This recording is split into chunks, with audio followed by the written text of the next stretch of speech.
Today, we're going to take a posture of peace by bringing the wholeness of heaven to a broken world. Hi, I'm Lindsay van Zyl. Posture is a podcast that serves as a short, audible fist bump to remind you that God is in everything. Together, we're going to be emboldened to take a daily posture of perfect peace. Psalm 23, verse 1 says, "The Lord is my shepherd, I lack nothing." I realized recently that this is probably one of the most recited scriptures of all time, and yet perhaps the one we believe the least.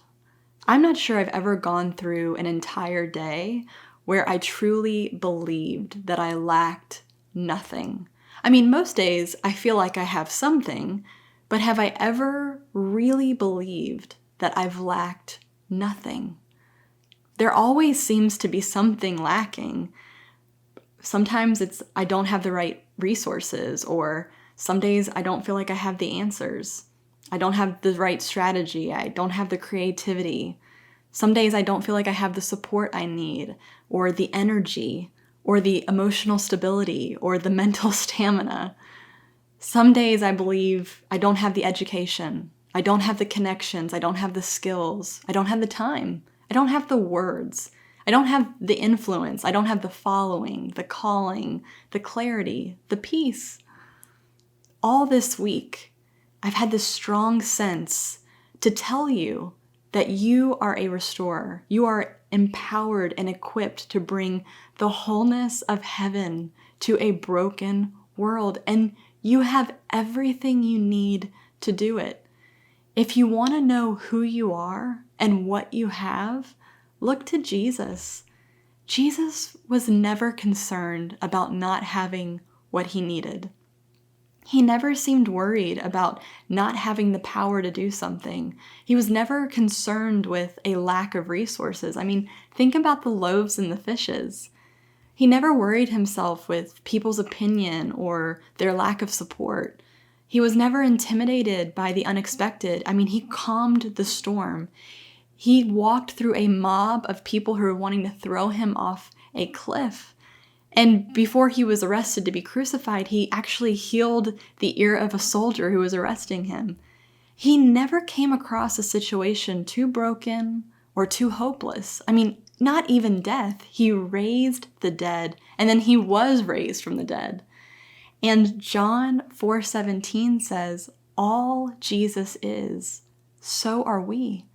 And it's not a metaphor. It's an identity statement.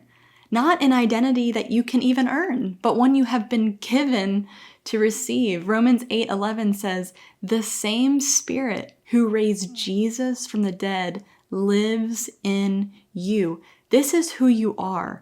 It might not be how you feel at the moment. It might not be what you fully believe about yourself right now. But if you have put your faith in Jesus, it's who you are. When we come across the brokenness in this world, when we are broken by the things that happen in this world, our first thought can't be about what we don't have. It should be about who we have and who has us. And you know, Jesus wasn't a robot either. He wasn't unaffected by the pain and the loss and injustice of the world. Jesus wept. I'm sorry. The Bible said Jesus was moved with compassion. He was moved to do something, to bring abundant life to a world that lacked everything. Today is not a test to see how thinly you can spread yourself to solve all of the world's problems.